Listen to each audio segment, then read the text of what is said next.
Contemplating today's Gospel. Liturgical Day, 29th Sunday in Ordinary Time. The Gospel according to Matthew. The Pharisees went off and plotted how they might entrap Jesus in speech.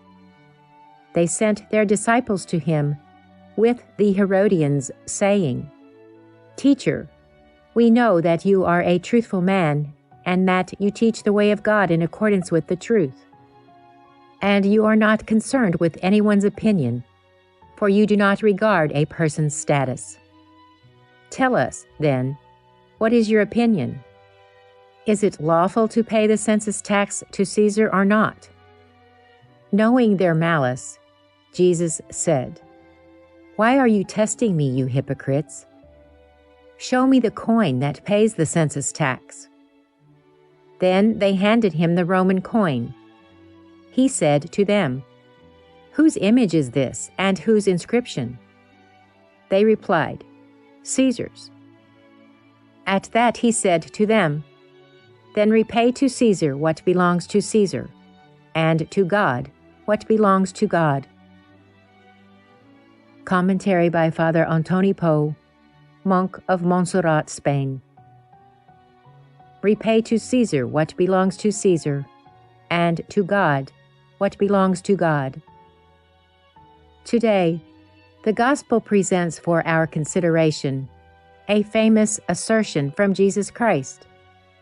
Repay to Caesar what belongs to Caesar, and to God what belongs to God. We would not be able to properly grasp the meaning of this sentence without bearing in mind the context in which Jesus said it.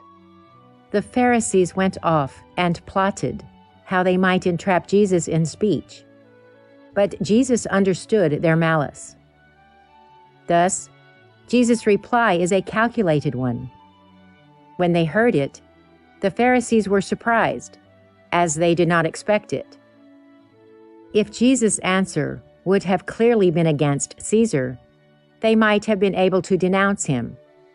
If, on the contrary, Jesus had been in favor of paying the taxes to Caesar, they would have left very pleased with their ruse.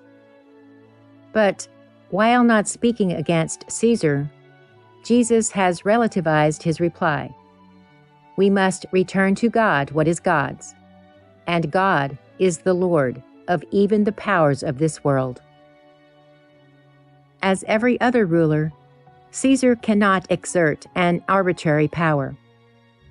Just as the servants of the parable of the talents had to account to their master for the use given to his money, Caesar's power derives from God.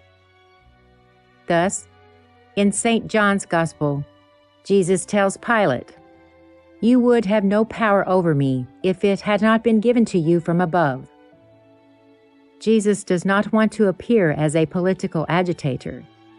He simply puts things right. Today's Gospel reading has, at times, been understood to mean that the Church should not interfere in political life, but should only mind its salvific mission and matters of faith. However, this interpretation is totally false. Dealing with God's matters does not mean to mind only the worship of the Church, but to also be concerned about all people, God's children, and about man's justice. Pretending the Church does not move from the sacristy while being deaf, blind, and mute before the moral and human problems and abuses of our time amounts to stealing from God what belongs to God. Benedict XVI said, "The tolerance that admits God, as it were as a private opinion, but refuses him the public domain, is not tolerance, but hypocrisy."